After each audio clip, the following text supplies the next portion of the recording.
Well, good evening, everybody.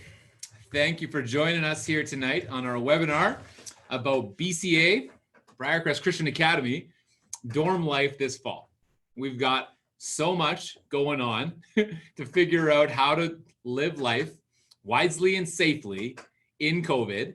And we are eager in anticipation for this fall, where we're welcoming students back to campus through a return to campus plan that has been worked through many different levels, and we are eager to have you potentially or your child join us here on campus. And we're really thankful for you joining us tonight.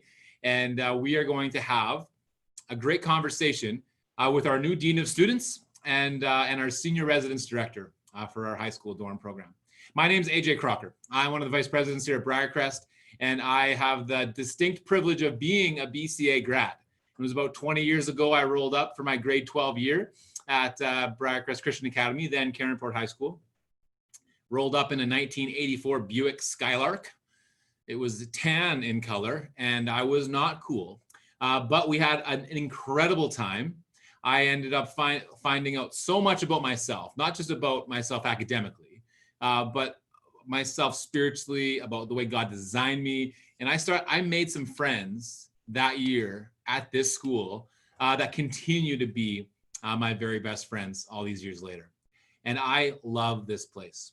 I'm married to one of our English teachers here at Briercrest Christian Academy, and she's just coming back off of maternity leave and can't wait to get back into the classroom safely and be getting to know these students and be teaching again. So our distinct pleasure to work here because of a few things.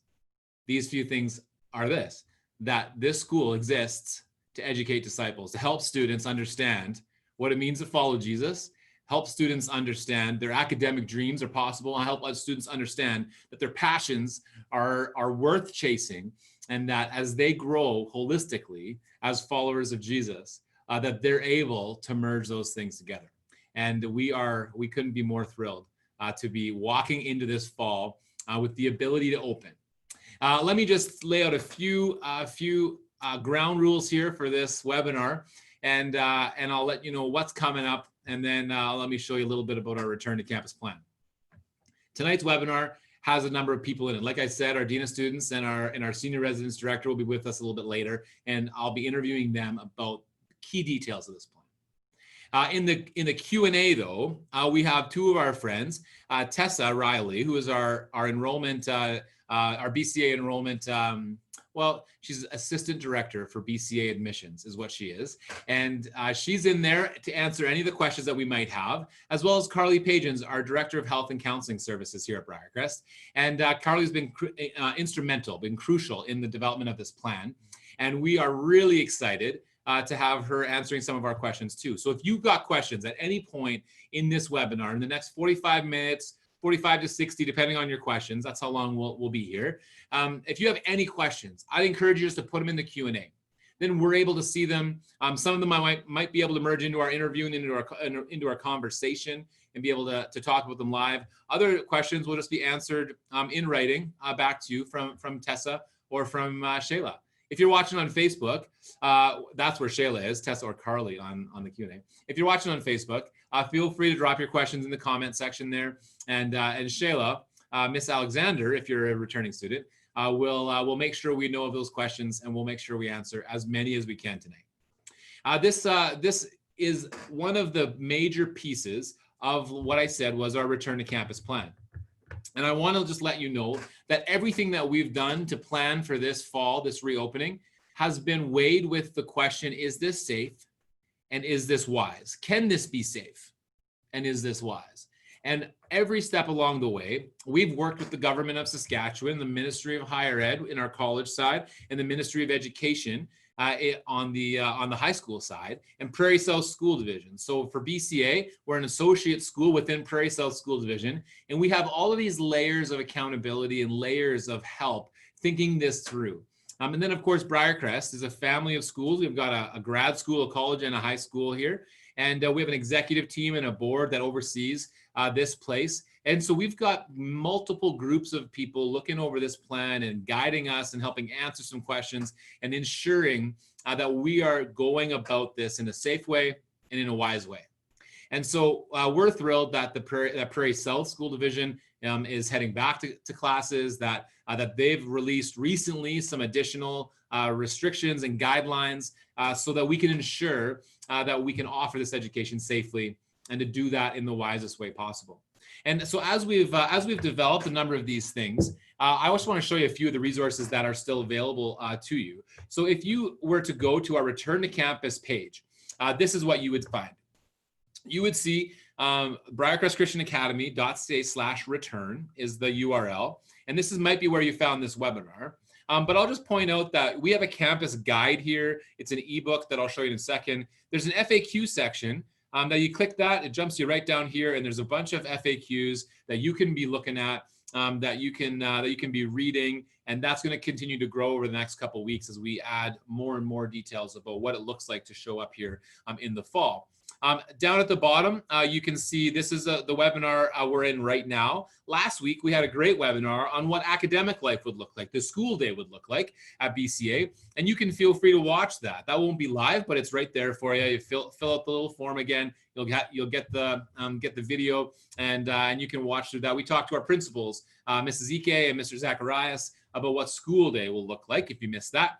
And then at the bottom here, I'll just show you that we've got this return to campus plan. This is our master plan for our whole institution, the whole campus. And this plan is based off of a 50% occupancy. So we're committed to only bringing back 50% of what this campus could hold.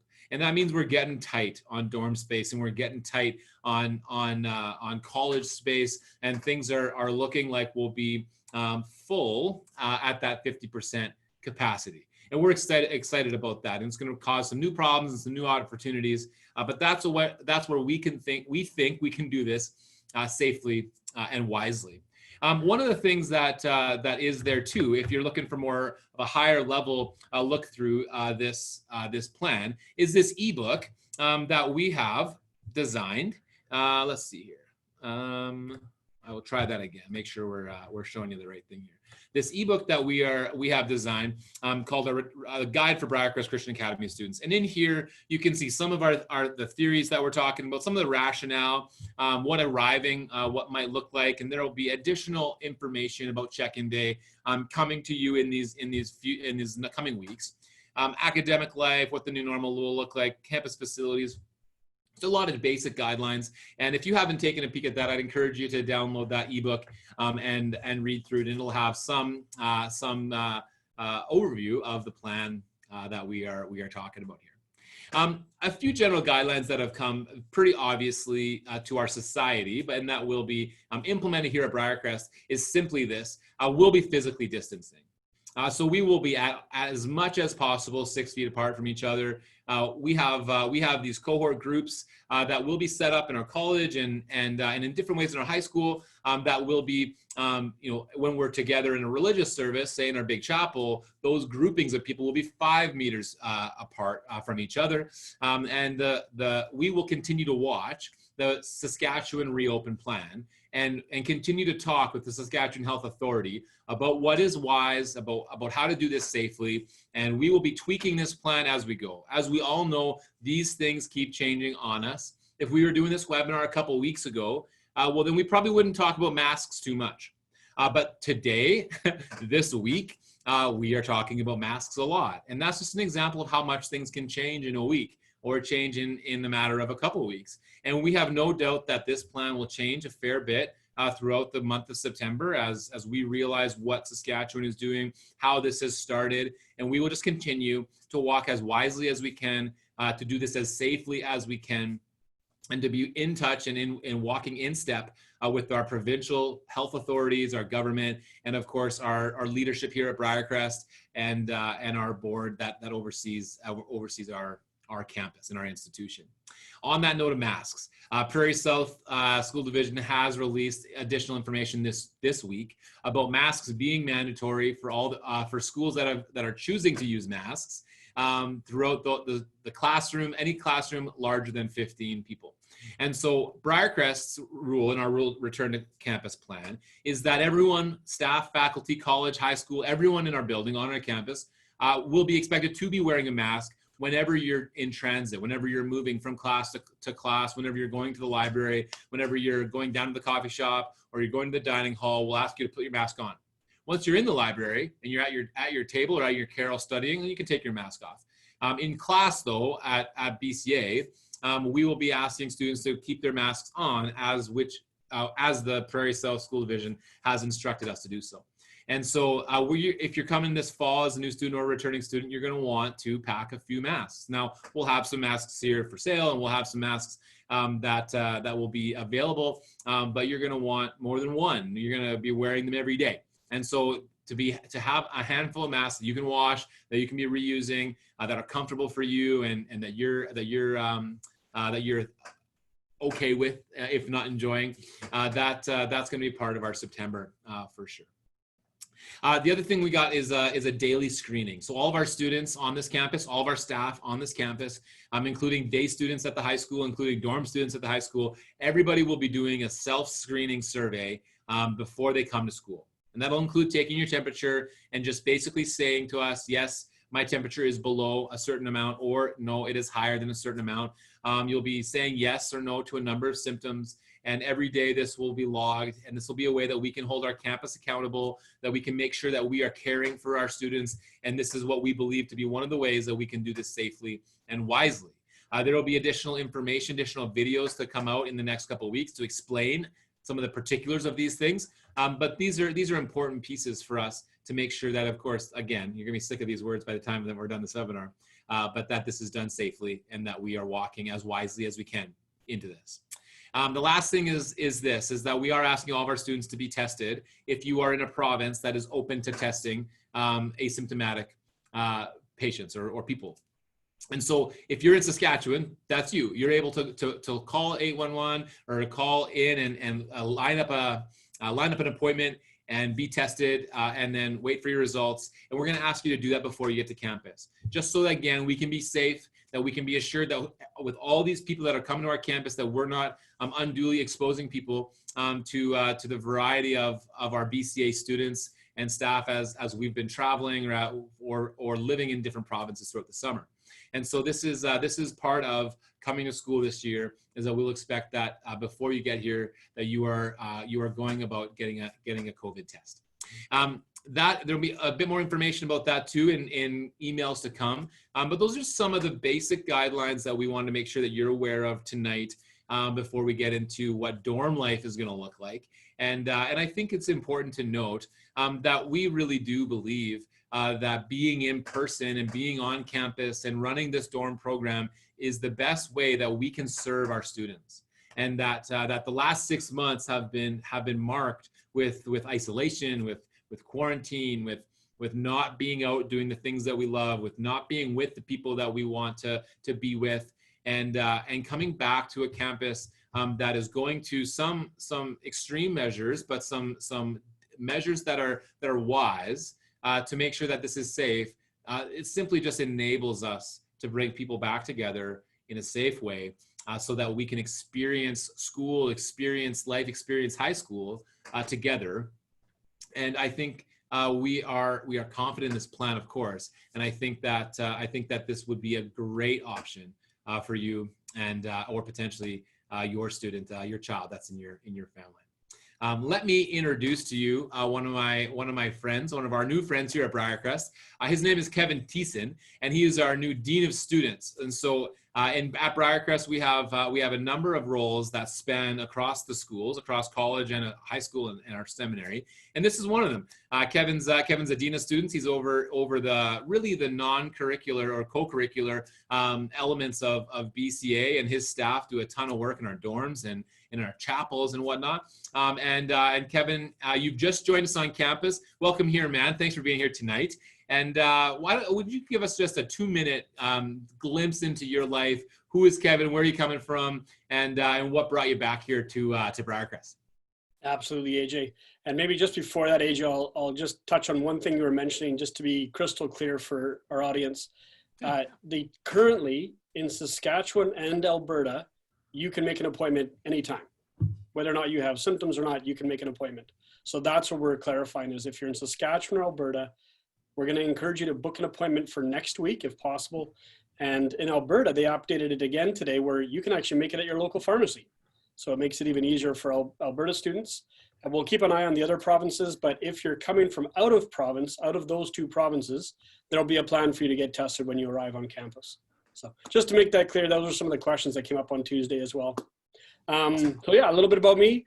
I am returning to Briercrest. I've actually been a student here on 2 occasions. I did a sports ministry in the mid-90s, and then I came back for a master's in leadership and management in 2008, 2010.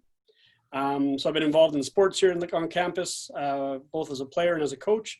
And over the last 10 years, I've been a pastor of outreach and missions in Victoria, BC. So I worked at a downtown church called Central Baptist, and I was in charge of everything that they did outside of their 4 walls, both locally and globally. So everything from our local outreach and evangelism and various things like that to our engagement globally, whether it be in justice efforts or missionary partnerships or mission trips that we were doing. So that would definitely be a huge part of my heart, is to help to equip and train and disciple people, but also then to help release them and help them to live out their passion. And maybe for this particular audience, you might like to know that prior to that job and prior to my master's at Briercrest, I was also a youth pastor in Dublin, Ireland, where I served for 4 years at a Presbyterian church and in downtown Dublin. So I've got some experience in youth ministry. I've been in pastoral ministry for about 20 years and excited to be back to invest in this next generation, to come alongside them, to help them to work through their faith, to build them in their faith, and hopefully then to release them even better for it wherever they're going to go after Briercrest. Awesome.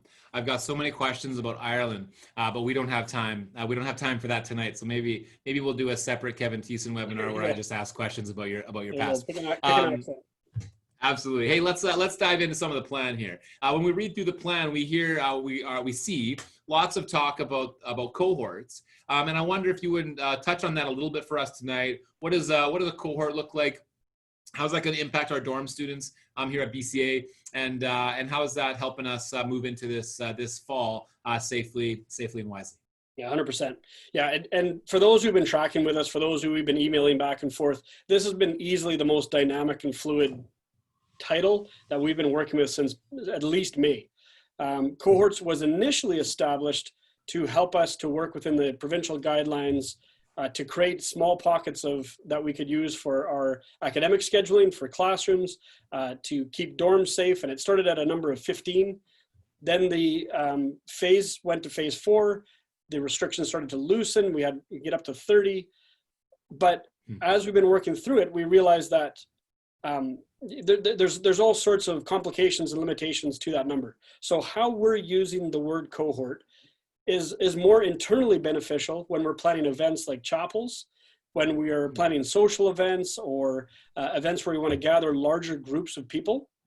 Currently, the Saskatchewan limit is 150, which would be up to 5 cohorts of 30. And so when we're organizing a larger event, it's easier for us to be like, okay, cohort 1, 3, 5, 7, you're going to be Monday, Wednesday, and cohort 2, 4, 6, 8, you're going to be Tuesday, Thursday, just as maybe a simple example of that.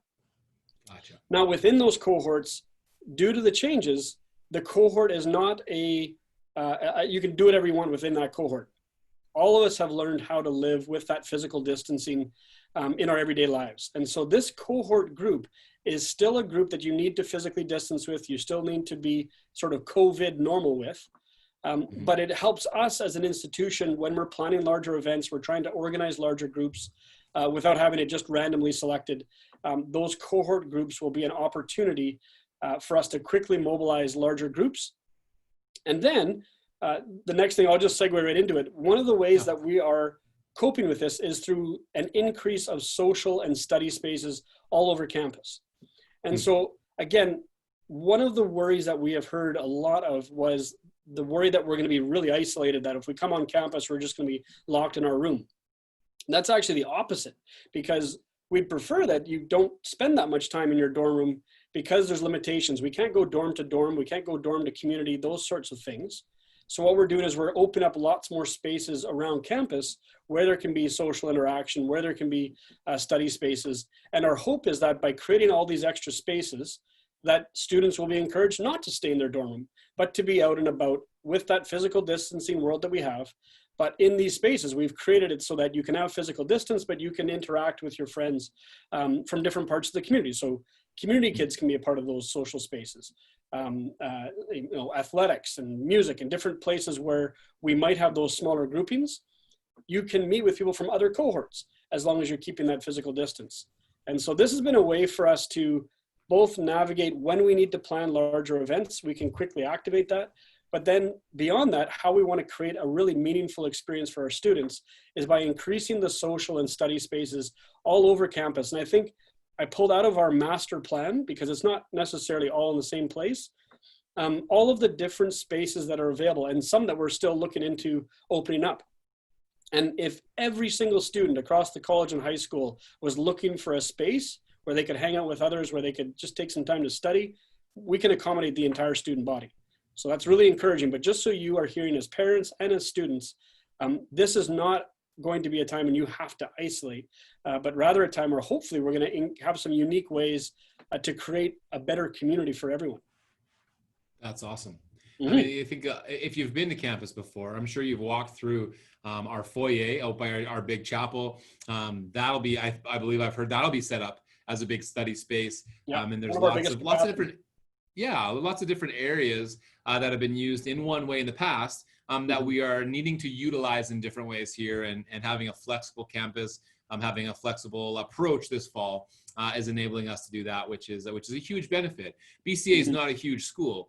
We usually run around 140 students. And so in a lot of ways, we're like a small rural high school, yet we're on a campus that could fit 1,000 people with a lot of resource to it. And so one of the big benefits here, I think, is that you end up in a small school, in a smaller community. You've got a small dorm group that you're living with. You get to know your teachers and whatnot, but you get some of the facilities and some of the spaces that you might only expect at a bigger school because of the nature of our campus, which makes these social spaces more plentiful than some small schools, and we'll be maximizing them this fall.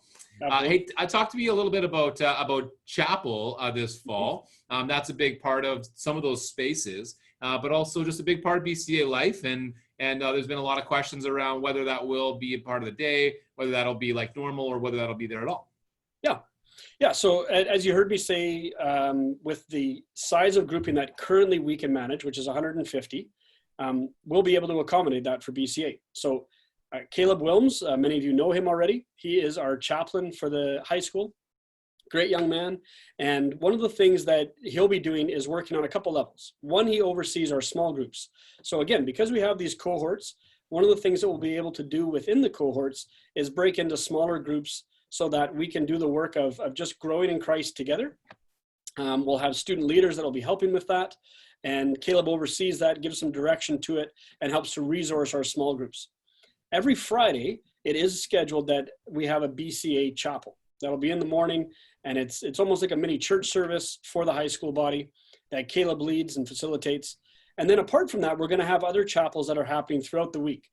For the college, they're mostly in the evenings during this sort of COVID-impacted term. Also, there's other chapels that we're looking into with the worship department. One was a student-led chapel called Surrender. And so we're looking into that, where the students would actually lead themselves. And again, we just got to make sure that we're working within the spaces that we have. And what we're also looking into is that for those times when we can't get the entire student body together, which is often at the moment until restrictions loosen, we would be able to have an accommodation of a portion of our student body for a live service. And then we're going to look into, with our technical committee, the opportunity to have some live stream options or some recorded options, so that we can maybe satellite that around to these social spaces around the school. So some of this is in flux. It's being worked on, trying to figure out solutions. But there will be chapel still happening on the weekends, specifically Sunday. Just recently, Saskatchewan started to reopen some of the churches, and they have a lot of restrictions around that. So most of our churches actually are pretty much filled up every Sunday because it's a limited portion of their congregation. But what we're thinking of is some different ideas of how we can both do church. We've got a community church right here in Caronport. But for those who have been participating in other churches in Moose Jaw or the surrounding area, we're going to look at using their online streams and maybe having it have different churches live streamed in different parts of our campus, just as a way to create opportunities for our students to continue to be in touch with their churches. So for our returning students, maybe you had a relationship with, or you are investing in one of our local churches and you hope to be able to do that again, we'll work with you to figure out how we can do that, to what level you can be involved, and at least to give you some online presence with your church wherever possible. Cool. You know, one of those things that that local churches are so good at is coming together and eating at the same time with each other, which is of course very hard to do right now. We've had a couple of questions in our registration about eating in the dorm, about our dining hall, and I'm wondering what do you have? I know lots of this is in flux, as you just said, but what can you tell us about the dining? What to expect for the dining hall? Just maybe some basics, just to note that it'll be a little bit different, but as we do this wisely and safely. But anything that you can kind of foreshadow for us to expect when we get here? Yeah, 100%. So the cafeteria will be another space that we have to work within our COVID guidelines. And one of the ways that we're thinking we can actually enhance the entire experience for the whole student body and for staff and faculty as well, is like a volunteering type of approach. So for example, before I get into the cafeteria, like part of just following Jesus is an other-centered way of life. You know, Jesus came to serve and he put others before himself. And one of the ways that we're going to be able to work that out together is if we all take on a little bit each. And so one of the things we've just been working on theoretically is talking with where staff and faculty and students would all give up 1 hour, 1 day a week. And the hope is that by helping out in things like cafeteria or helping out with cleaning with the custodial guys, each of us playing a small part will enhance the experience for everyone. So for example, in the cafeteria, earlier in the plan, when we were in phase 3, it was going to be like, you got a plate of food and whatever on that plate of food, that's your meal. And you have no options, no selection, no nothing. But if we can have a team of volunteers that help our Sodexo team out, what we could have is a student at each, or a volunteer at each item. So we could have students right alongside faculty and staff serving the food to our students. And the beauty of that would be then you can actually select what goes onto your plate, hopefully by that, then having less waste. But also with having a different shift for every meal, there's a chance for all of us to serve each other and to both be served and then serve as well. Then with the, so with the cafeteria, one option that they're going to be giving us is that if you are uncomfortable with being in a cafeteria, being in a space where there's people and you're not sure if the social distancing is going to be okay, there will be an option to order your meal and take it out. And then you could have it in your dorm room or in one of the social spaces. So that will be an option, but it isn't an option where you come in, get your meal, and then, oh, I'd like to take this to go. So it will need to be a proactive, you order ahead and let them know, I need to be able to take this to go. And then as you get your food, you can take it to go. So that's an option that'll be available. The seating arrangements will be made so that for those who are maybe in closer units, they might be able to sit together. But again, because we can, with this cohort idea that has shifted, you can meet with people from other cohorts just within a physical distance space. So it'll just mean that, you know, instead of sitting right beside each other, you're sitting that 6 feet, 2 meter distance apart from each other, but you can still have that around the table setup that we're setting up. And those tables will be spaced out as well so that they can accommodate all the students. And the part that I'm not sure of, but you should be getting an update fairly soon, is that as the academic schedule comes out, there will be a space where they'll show how we're scheduling our students for those lunch and dinner periods. So there should be some more clear direction to the timing of that. But hopefully that first part gives you some idea of how we can make that experience of getting your food, eating your food, and if you need to, taking your food out so that can work and at least give you a sense of what that space will look like during the fall. That's awesome. Really thankful for that detail, Kevin. I think there's lots of different questions out there, and one of them is just simply what is eating going to look like if I send my child, if I come there as a student.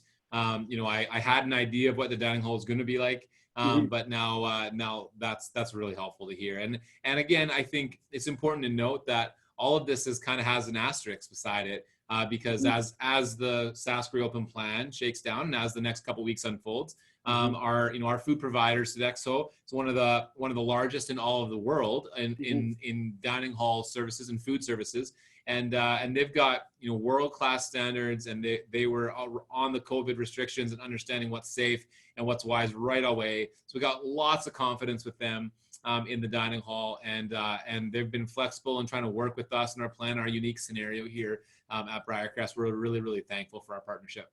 Yeah, with them. And there's some FAQ stuff coming out even after this webinar that's, again, just in writing, clarifying some of the things that we've been able to update this past week.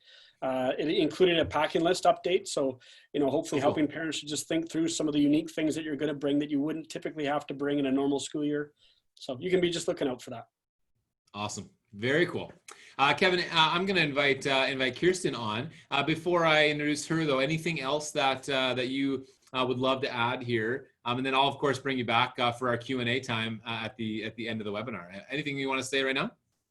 I think one of the things that I said as a youth pastor, like for those parents that might be tuning in, it's really important to me. Like, it is an honor and a privilege for us to be able to serve you and to serve your kids. So that's exciting for us. But our job is really to come alongside the work that you've already put into your kid. And so working together with you is going to be really critical. One of the things that, because we're working with minors now in terms of high school, we've got some unique challenges that we don't have with the college. And so in our communication with you, we're going to lay some stuff out, both within the testing, but later, if there are things that happen that we have to respond to, if there's a COVID positive or something like that, we're going to need some quick engagement with parents. So please be aware of that. Be looking out for that in our communication. Maybe it'll come up again in the Q&A, just if I need to give some more clarity on that. But we'll be working closely with you. We want to make sure that there's open dialogue, there's transparent dialogue, so that, these questions are very helpful, because it sometimes just are things we're not thinking about.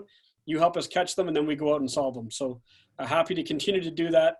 And what I said on Tuesday is that from even the discipleship mindset, something that I was coming into from the church in Victoria that I anticipate is going to be a part of this year, and even more so because of COVID, is working on especially aspects within discipleship of resiliency, of adaptability, of problem solving, and ironic, here we are. Now this is like the main thrust of everything that we're doing.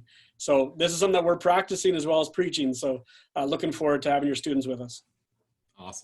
Awesome. Thanks, Kevin. And we'll see you in a few minutes here at the Q&A.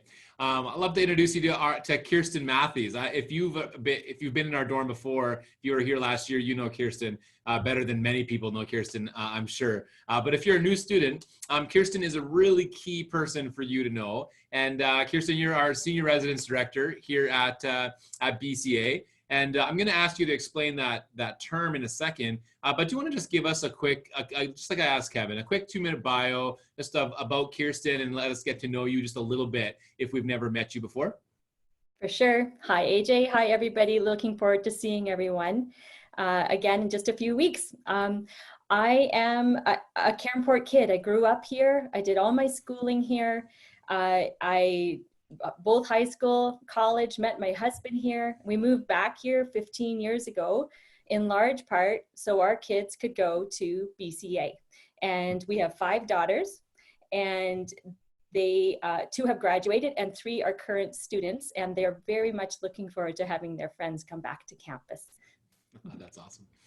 Awesome. So not just a Senior Residence Director and an important face, but also one of our parents of 3 of our students. And I must just say, we do love parents that send us 3 students at a time. So thank you, Kirsten. That's so very helpful. Your title here at the school, Senior Residence Director.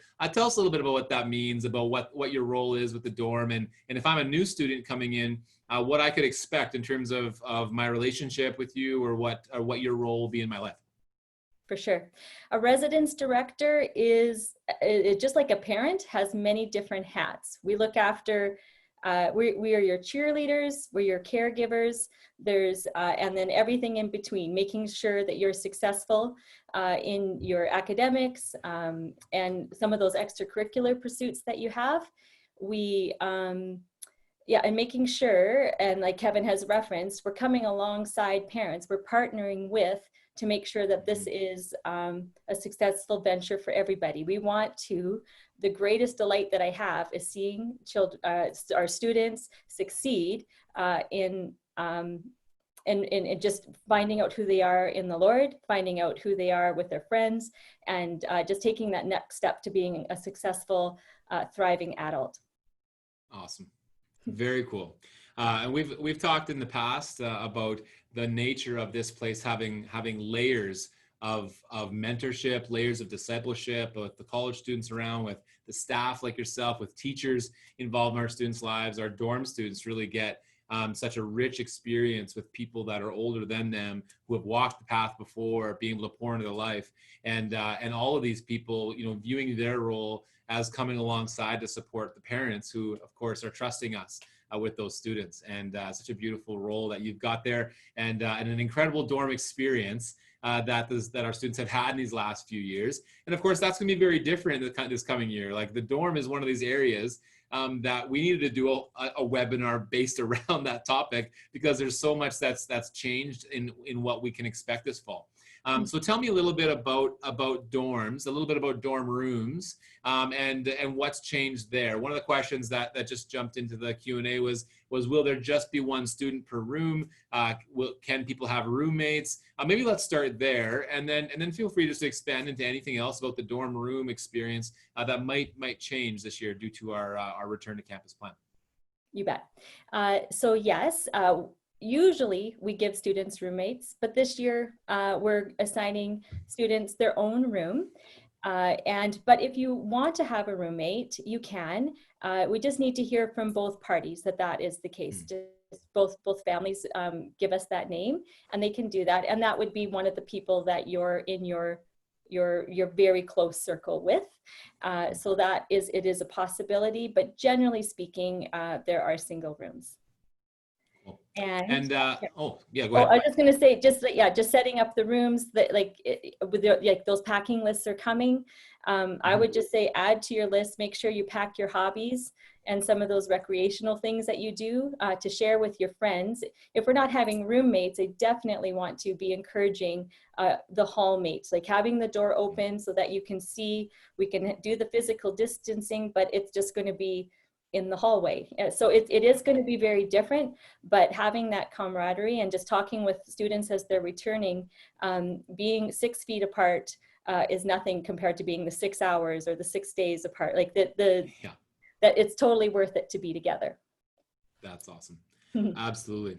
A few questions have come in around dorm kitchens. Now, of course, with somewhat limited travel and a little less, not recommending a ton of time into Moose Jaw, etc. A lot of people asking then, can I be cooking in the dorm kitchen? Has anything changed there? Are there special rules around that? Talks a little bit about dorm kitchens and just some of the extra things we should be thinking about if we're coming this fall as a student. Now you have the dining hall, you get your 3 squares Monday to Friday, and then weekends it's brunch and supper. So that's provided for all the BCA dorm students. But of course you might want to do something a little bit different or make a snack. So the kitchens will be available, but they'll be available by sign up. And the other thing that's going to be different is that if you're a returning student, what will be different, you'll notice, is just that the kitchens aren't going to be stocked with the plates and the cups and the cooking things. So students and this is for safety, to bring their own dishes. And I would recommend getting a Rubbermaid container to put your dishes in that just lives in your dorm room. And then you sign up with your RD or your RA. That's a residence assistant. We have college students living on site to provide 24-hour supervision for our dorm students. So, and you sign up with them, you can come, you can do your cooking.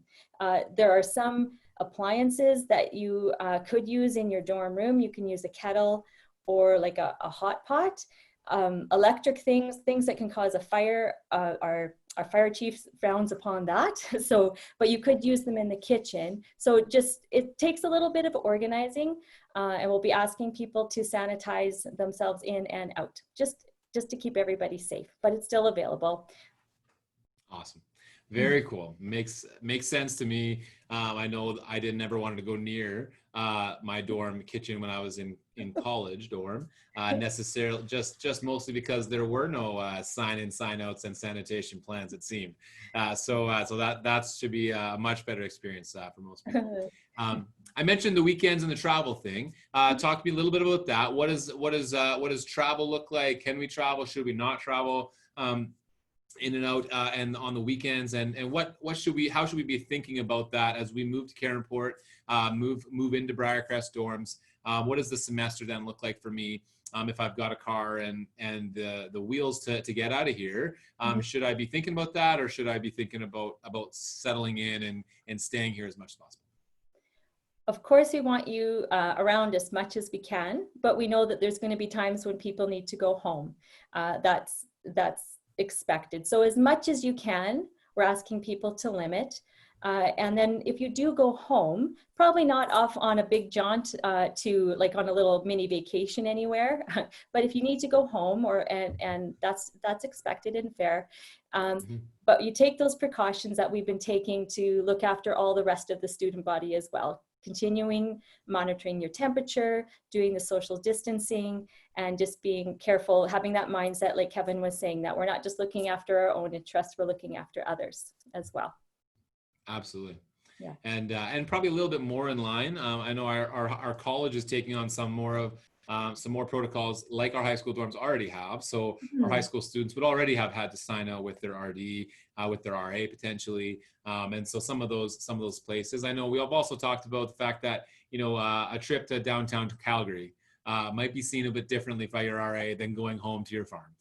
Or going home to mom and dad's house. And so there'll be some of those kind of wisdom pieces, some common sense pieces to say, hey, the safety of the community, the safety of yourself, let's think about this. But going home to mom and dad is pretty important. And that'll be a navigation with the RD and the RA. Kirsten, one question that just came in was just a matter of visiting people in Caronport. So can dorm students go outside of school bounds and visit people in the town of Caronport? And no problem, this is a surprise question. So if you wanted to pass it off, we can hold it for Kevin later. But do you have any insight on that? Any way that we can talk about that opportunity or how we're going to manage that? Sure. I think what Kevin has referenced, that we're creating a lot of these social spaces around our campus. And so like my kids are those campus kids. I hear it from both sides. So, but we we'll be trying to maximize those social spaces as much as possible. So not going into homes or dorm rooms as much as we typically have, but we are creating every nook and cranny to have a space where we can practice the physical distancing and still get to be with your friends. That's great. And I think part of that idea, that principle, is that we can control the social spaces in terms of cleaning and of sanitation. And our, unlike because we're a private school or a semi-private school in the high school, Briercrest takes care of all of our custodial, all of our facilities, all the campus stuff. And so we've actually been able to increase our custodial capacities and our sanitation efforts this fall. And lots of schools haven't had that opportunity given budgets and the way that the school board has had to disperse funds. And so those social spaces, we can depend on being safe spaces for our students and being able to talk about seeing people outside of the dorm.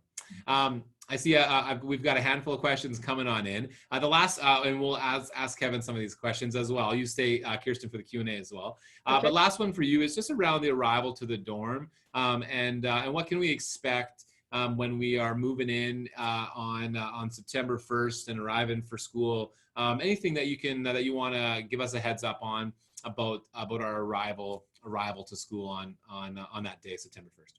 I will do my very best. As we're planning now, if you are a returning student, it's going to look different. A lot of the faces are going to be the same. The buildings are going to be the same. Our enthusiasm and our love for you coming back they're off the charts. That's the same, but how we're going to do it is going to be different. So we're going to try and do as much as we can ahead of the time online. So look for some of those forms that need to get filled out.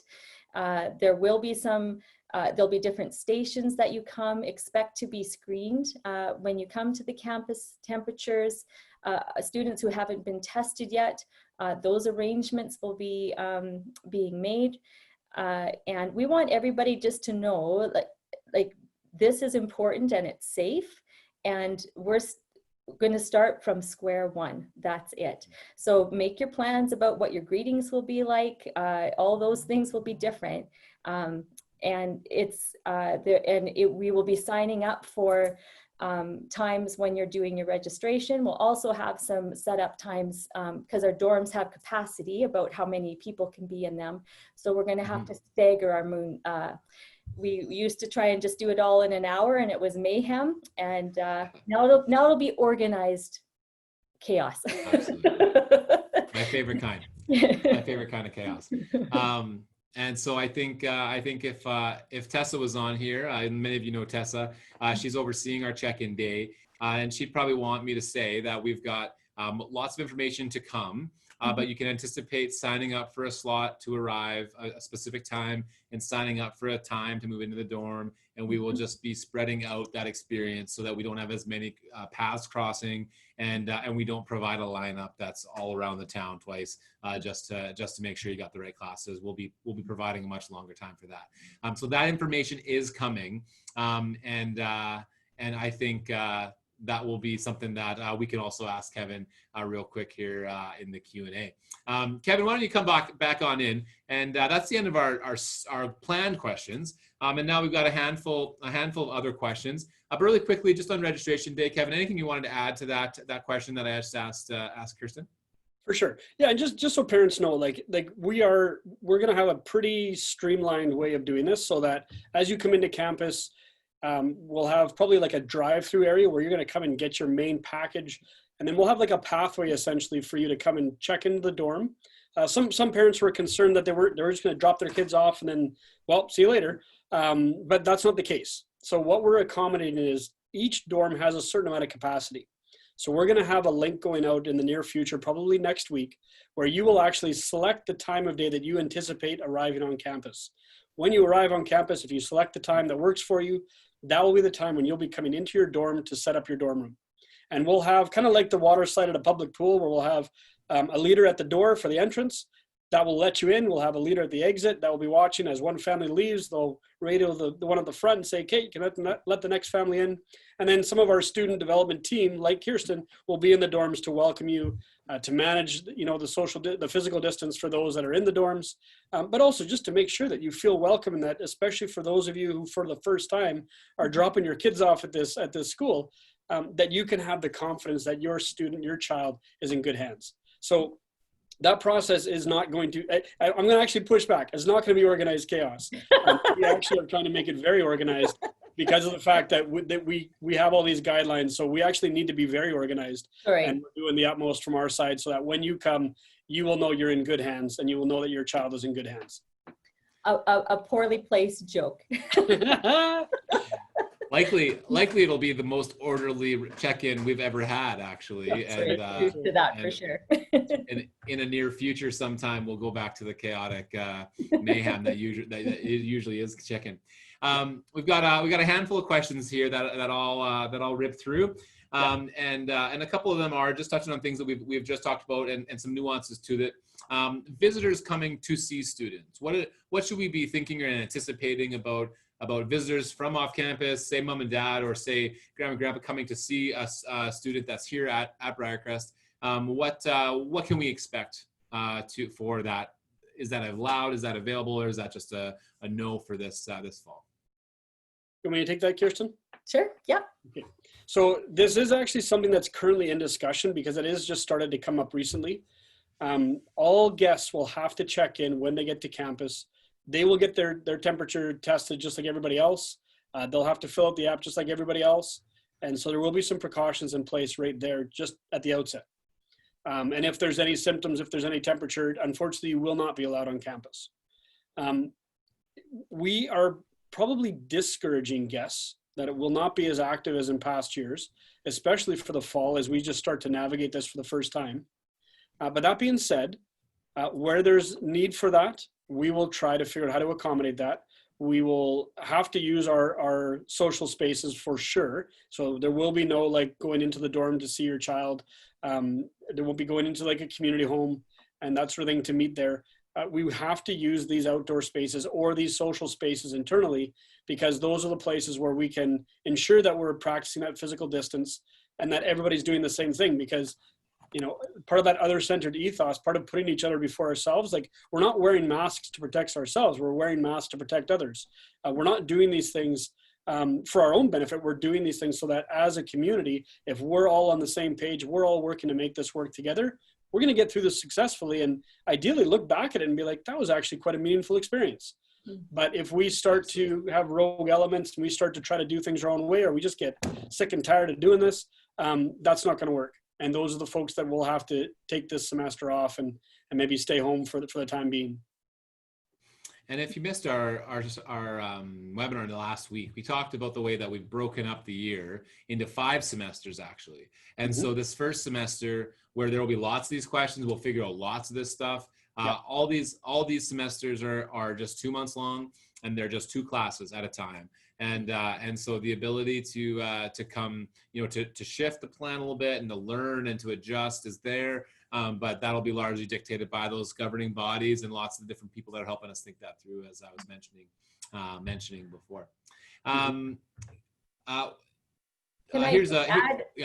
Go for it. Just wanted, for our dorm students, I think this was referenced in last week's webinar, but just make sure as you're registering for your classes, our expectation is for dorm students that they have a class for both slots. So there would be exceptions that could be made for senior students, and that's by application. So if you're having a hard time and you're like, oh, I've got a spare, please be in communication with Ben, the BCA Boys RD, or myself about that. Awesome. And course registration starts next week.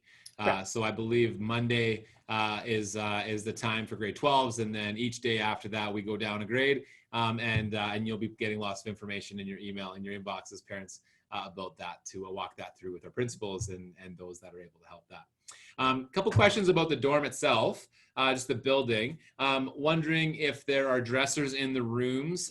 Kirsten, can you give us just a little bit of idea of what's in the room that a family can anticipate being able to use if they're new and they weren't able to visit? Most summers we tour students just every week, all the time. We're showing people the dorm, and we haven't been able to do that this summer, of course. So give us a little bit of overview of what we can expect furniture-wise in a dorm room in our high school. I could show you a room that's set up in my in our dorm right now, but I would create some technical difficulties if I did that. But we have a vlog that we put out so stay tuned for that. You can get a visual, but there is a desk. Each student has about 6 drawers, a closet that I think is about 2.5 feet wide. We'll put it right in the middle there. Has a hanging bar and a shelf above. And then the beds, they're built-in beds. You can't move them around. So just plan for that. And there's some shelves above the desk and above the bed as well.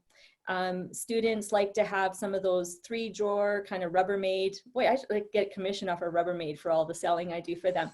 But for those fit nicely for organizing. And one of the questions that we get asked often is about mini fridges.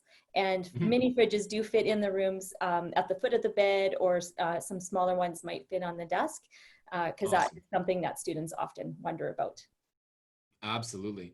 And the vlog that you just mentioned, where would we be able to watch that? Where would I find that if when that comes out? Shayla and Tessa would be able to answer that. Okay, cool. Maybe in the chat, maybe Shayla or Tessa could write in the chat when and where people could anticipate seeing that, because a couple questions about seeing the dorm spaces, and we've got a handful of ways to do that.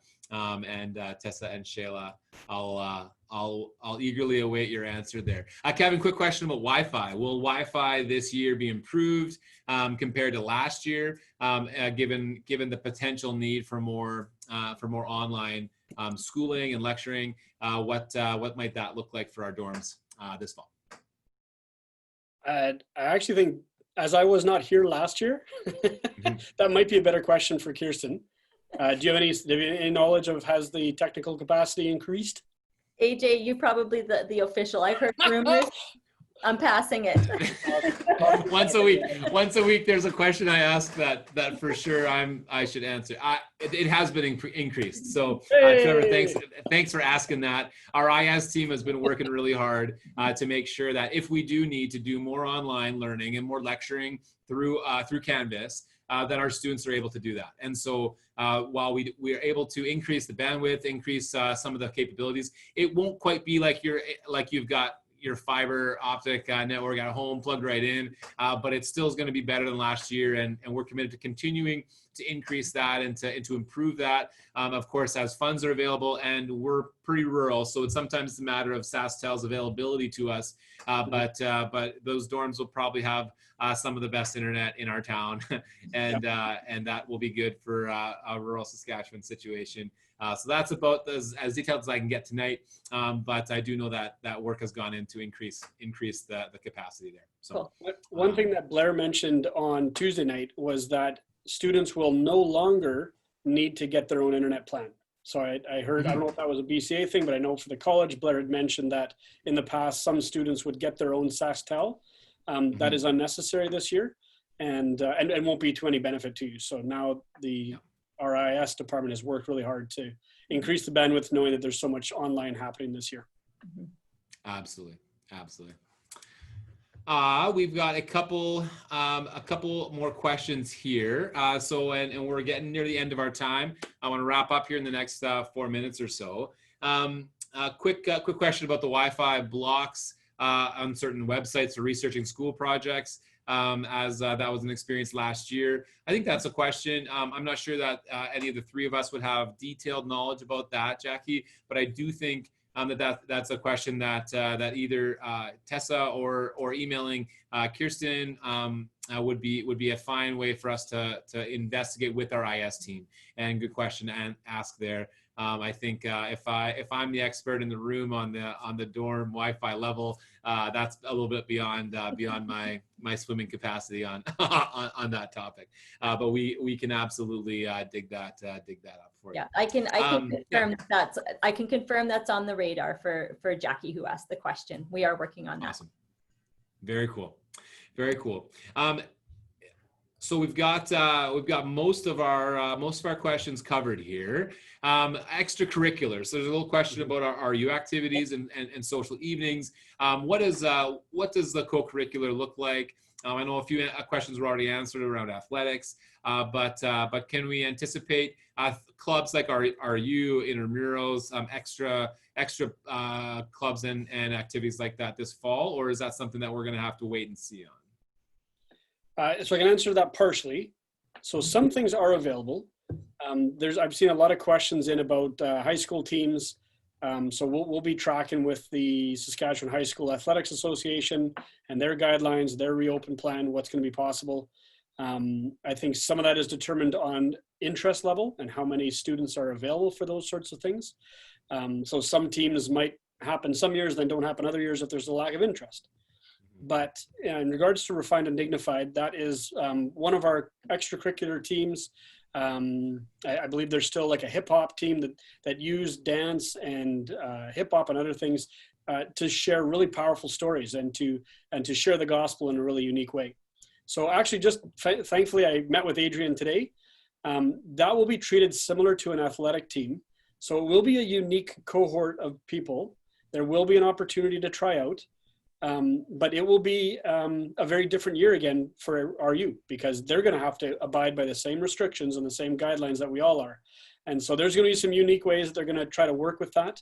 I know Adrian's working hard to prepare his space, and there will be some limits to the size of his team, I'm sure, just because part of the reason why we're doing all of this in terms of the cohorts and in terms of limiting our capacity is a word called contact tracing. Like, we have to be able to, if there's an incident, quickly and efficiently get to the bottom of who might have been in contact, be able to rally those people together so that we can communicate clearly with Sask Health and have a quick response plan.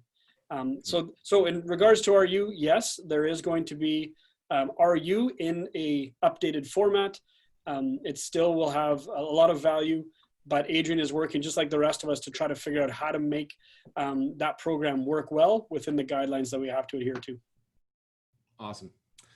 Very cool. A couple other questions, Kirsten, really quickly. If the students need clothing and they need soap, they need milk, is there a grocery store they can go to? How do students typically take care of some of those daily necessities or things that they'd like to have in their room when they run out? What's your best solution to that scenario? Well, we do have a gas station that has a convenience store on campus that's available for students to go to. But this is where we're being creative and we're brainstorming, and maybe how do we take advantage of things like the curbside pickup or click and collect in Superstore. Maybe we do plan to have trips to town, but we'll try to do them less. So be really strategic in how we do things. I think we're gonna be creative. And I'm imagining things, getting people shopping lists and doing some of those errands as well. Again, just being organized. So the official plan isn't there, but these are the kinds of things that we're thinking about because we know that that's important. And we know that Amazon's got themselves back more organized, and we have a post office that is about 20 steps away from our dorm. So you're okay. Awesome. Very cool. Kirsten, last question for you. Sharon's asking, I understand the dorm students have to turn in their cell phones at night. Just wondering what time, but maybe could you just take a minute or two just to explain that concept and the benefit there of submitting your phones in at night and what that looks like in our dorm program? For sure, I can. So we do ask students to, for their benefit, so they can get the rest that they need, and they are here to go to school after all. So rested and ready for a full day of classes. They hand in their phones at lights out. And we have two different curfews. For our younger grades, 9 and 10, it's 10:30, and 11s and 12s, it is 11. And typically, the returning students, this will be different for you. We used to give their phones in the cafeteria. When they would sign in for breakfast, they'd pick up their phone and head off to class. Now, when we're thinking of ways that we eliminate the contact and just having less of that, we'll probably pick up our phones in the morning in the dorm when they take their temperatures. So students, yeah. And I would add that if parents, this is where we work with you. We make a plan that works well for your student. If there's other restrictions that you want your students to have, then that's what we do, and what's in their best interest. As they get older, they might have some more freedoms to have those phones later as the year progresses, because we are launching adults. We don't, we just provide that opportunity as well, but that information can be forthcoming. So I hope that answers that question. Absolutely. And I think it's one of those parts of the dorm program that we don't talk about enough, because any parent, I think, of a teenager will note that the less time they're on their phone late at night, the less some problems less go away, but also some drama goes away and some more sleep happens. And so when, I was around when this first got put into our dorm program, and there was a couple of weeks worth of fighting and frustrated students. And then all of a sudden there was some thank yous coming. Because they had slept more and they were going to breakfast and they were fighting less with their friends. And it was amazing what happened when we put a little bit of parameters on the usage of their device, and left them with the option of sleeping or staring into the darkness. So I think this is a part of the program that I just love, and I think it's such a healthy move for our students and for the families that are trusting us with their children. So, hey, you know what? There's no more questions right now. I'm going to close my Q&A window. Let's wrap this up. We went a full 64 minutes. Really appreciate your time, Kevin and Kirsten. Thank you so much for being here. Being away, you guys both have big families and very active homes, I'm sure. Really appreciate you taking the time to do this. And for all of you that tuned in tonight, I'm just really thankful that you guys took the time to listen. There's so much of this that is nerve-wracking and stressful of not knowing what might be. And a lot of these things we're figuring out on the fly, but we're committed to continue to communicate those changes, to doing our best to answer your questions. And I would just say, if you have any questions about our dorm program, feel free to email studentdevelopment@briercrest.ca, and they'll get you in touch with Ben or with Kirsten, depending on if you're entering into our boys dorm or our girls dorm. And if you have any questions as a new student about your application process, feel free to email enrollnow@briercrest.ca, and that'll go to Tessa or to Shayla. And if you're a returning student and you've got questions about the school day, you can feel free to just email bca@briercrest.ca, and that'll go to Jolene in the office, and she'll make sure it gets to the right place. And if you start with emails like that, we'll be able to set up a phone call if that's the best way that you'd like to communicate and work through some of these issues. And we've got a couple weeks to help you feel as confident as you can in this choice. And again, we're just really thankful that you're trusting us with this option this fall. And we are committed to doing this as safely and as wisely as we can. So that is my rambly ending to the evening. Kevin, Kirsten, anything else that you guys want to add before we go? Can't wait to see you all. Yeah, thank you for tuning in. Thank you for your questions. They're helpful. Mm-hmm. Awesome. Hey, thanks so much again, guys. Have a great evening, and we can't wait to see you September 1st.